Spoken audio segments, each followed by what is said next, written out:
Good morning student. In today's video lesson we are starting another new topic of current electricity, that is slide wire bridge and meter bridge. Slide wire bridge and meter bridge is practical application of Wheatstone bridge, and this instrument is mainly used to find out the resistivity of a given wire, and secondly to find out the unknown value of a given resistor. Okay, so this particular instrument is used in your practical application to find out the resistivity of an unknown wire. First of all we will try to find out the resistance of that wire, then we will connect the resistance with the resistivity with a given relation R is equal to rho L divided by area of cross section of the wire. So let's get started. First of all we are talking about the construction of this instrument, and secondly we will give the application of this instrument. Let's get started. Okay student, तो सबसे पहले मैंने क्या किया है, Wheatstone bridge की practical application बताई हमने मीटर ब्रिज को, तो एग्जैक्टली मीटर ब्रिज को वैसे ही बनाया हमने जैसे व्हीटस्टोन ब्रिज को कंस्ट्रक्ट किया था. ठीक है, क्या था व्हीटस्टोन ब्रिज, एक 4 रजिस्टर को इस तरीके से कंबाइन कर देना कि सच दैट द 2 रजिस्टर्स, ये जो P और Q रजिस्टर्स थे इनको हम लोग कंबाइनली बोलते हैं, या इन आर्म्स को कंबाइनली बोला जाता है, रेशियो आर्म्स कहा जाता है इनको. ठीक है, अगर व्हीटस्टोन ब्रिज और मीटर ब्रिज को हम लोग कंपेयर करें तो P and Q registers are included in ratio arm. S register is called adjustable arm. ठीक है, तो इसको बोला जाता है एडजस्टेबल आर्म. ठीक है, क्योंकि इस आर्म के अंदर हम जनरली क्या लगाते हैं, एक रेजिस्टेंस बॉक्स लगाते हैं whose value can be adjusted easily, जिसकी वैल्यू हम लोग इजीली एडजस्ट करते हैं. और यहाँ हम लोग लगाते हैं एक वेरिएबल रजिस्टर, या मोस्ट ऑफ टाइम यहाँ पे लगाया जाता है एक अननोन रजिस्टर लगाते हैं हम लोग. ठीक है, तो यहाँ वेरिएबल भी हटा देता हूँ मैं, फिलहाल अननोन रजिस्टर के बारे में डिस्कस कर रहा हूँ. जनरली हम लोग एस रजिस्टर को फाइंड आउट करने की कोशिश करते हैं. ठीक है, तो बिल्कुल कंपेयर करना है हमें. फर्स्ट हम लोग कंपेयर कर रहे हैं इस चीज को कि ए और सी पॉइंट, देखो ये ए और सी पॉइंट है, इस ए और सी पॉइंट के बीच में क्या है, ए और सी पॉइंट के बीच में हमने पी और क्यू रजिस्टर इंक्लूड करने हैं. ठीक है, तो वो पी और क्यू रजिस्टर कहाँ इंक्लूड है, यहाँ आप लोग देख पा रहे होगे मैंने एक स्ट्रेट लाइन खींच रखी है. This line is specially metre bridge के अंदर ये एक लाइन क्या होती है, एक वायर की तरह ट्रीट की जाती है, या ये एक वायर होती है, and this wire is made up of constantan. ठीक है, या तो इस वायर को कॉन्स्टेंटन की बनाई जाती है या मैग्नेनिन की बनाते हैं हम लोग इस वायर को. क्लियर है, इन्हीं दो मटेरियल्स का हम लोग क्यों चूज करते हैं, तो आपको पता है ये हमने पढ़ा था कोफिशिएंट ऑफ रेजिस्टिविटी, जिसको हम लोग अल्फा से डिनोट करते थे, coefficient of resistivity of temperature.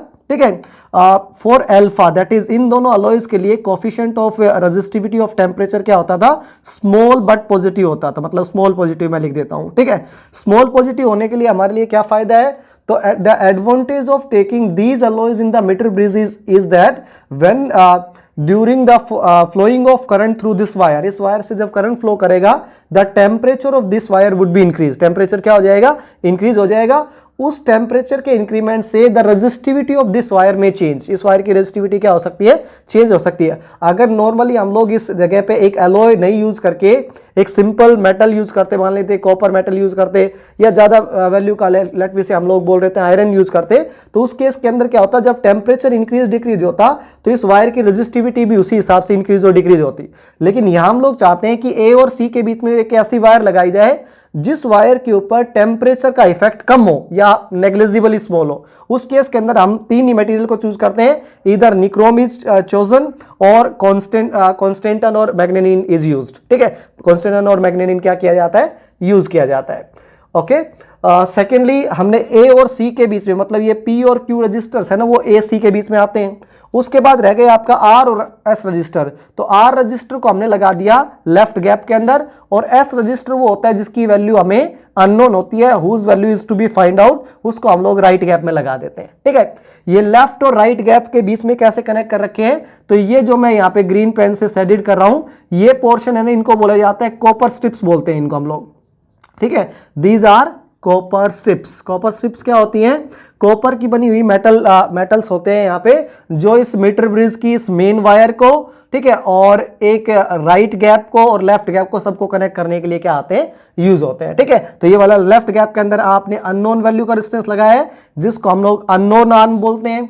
ठीक है, राइट गैप के अंदर आपने अननोन रेजिस्टेंस लगाया है, लेफ्ट गैप के अंदर आपने एक रेजिस्टेंस बॉक्स लगाया है जिसकी वैल्यू को हम एडजस्टेबल आर्म बोलते हैं, मतलब जिसकी वैल्यू हम लोग एडजस्ट कर सकते हैं. क्लियर है, तो ये कंप्लीटली. उसके बाद ए और सी पॉइंट के अक्रॉस आपने ऑक्सिलरी सर्किट यूज किया है। ऑक्सिलरी सर्किट क्या होता है, इस मीटर ब्रिज को ऑपरेट करने के लिए आपने जो पावर सप्लाई लगाई है वहां क्या यूज किया है, यहाँ पे आपने एक दो सेल्स जो सीरीज कॉम्बिनेशन में कनेक्ट है। ये लगभग हम लोग प्रैक्टिकल एप्लीकेशन में 4 वोल्ट और 6 वोल्ट का बनाते हैं, जनरली हम 4 वोल्ट का रखते हैं। तो 4 वोल्ट का एक सेल, या यहाँ पे हम लोग बैटरी एलिमिनेटर यूज करते हैं, एक की यूज की गई है यहाँ पे, ठीक है। सेकेंडली देखो बी और सी पॉइंट, ठीक है, बी और डी आएगा, सॉरी यहाँ पे बी और D points is connected with a galvanometer and a key, ठीक है। तो की तो हम लोग यूज करते नहीं है, डी पॉइंट को, और बी पॉइंट कहाँ आएगा, लेट मी से इस यहाँ मैंने एक यूज की है जोकी। जोकी क्या होती है, एक पेन जैसी, मतलब ऐसे एक पॉइंटर जैसी आप बोल सकते हो, ठीक है। एक पेन जैसी क्या होती है, एक मेटेलिक चीज होती है, ऊपर से वो प्लास्टिक की बनी होती है, नीचे मेटल्स की होती है, और उसको स्लाइड करने के लिए ऐसे नीचे उसके अंदर ऐसे ग्रूव्स बने होते हैं, ठीक है। उन ग्रूव्स से पकड़ के या उसको ऊपर से पकड़ के इस कॉन्स्टेंटन वायर के ऊपर क्या किया जाता है, स्लाइड किया जाता है, तभी इस इंस्ट्रूमेंट का नाम पड़ा हुआ है स्लाइड ब्रिज या स्लाइड वायर ब्रिज बोलते हैं इसको, ठीक है। स्लाइड वायर ब्रिज बोला जाता है इसको, क्लियर है, या मीटर ब्रिज भी हम इसी को बोलते हैं, क्लियर है। तो कंस्ट्रक्शन के अंदर हम लोग ये सारी स्टडी करेंगे। अगर आपने इस गैल्वेनोमीटर को लेटवी से इस बी पॉइंट के ऊपर टच किया, और बी पॉइंट पे टच करते ही, जोकी को बी पॉइंट पे टच करते ही लेटवी से गैल्वेनोमीटर के अंदर डिफ्लेक्शन 0 बन गया, तो आपका बी और डी पॉइंट थ्रू ये गैल्वेनोमीटर क्या हो जाएंगे, कनेक्ट हो जाएंगे। तो अगर आप एग्जैक्टली देख पा रहे हो तो व्हीटस्टोन ब्रिज को एग्जैक्टली हमने इंस्ट्रूमेंट की फॉर्म में मीटर ब्रिज को डिजाइन करने के लिए यूज किया है, क्लियर है। अब हम लोग इसकी एप्लीकेशन सीखेंगे, हाउ व्हीटस्टोन ब्रिज और slide wire bridge is use to find out the unknown resistance, ठीक है। अननोन रेजिस्टेंस को फाइंड आउट करने के लिए कैसे हम लोग इसको यूज करते हैं, तो ये मैं नेक्स्ट वीडियो के अंदर कंसिडर कर रहा हूं, पे अटेंशन।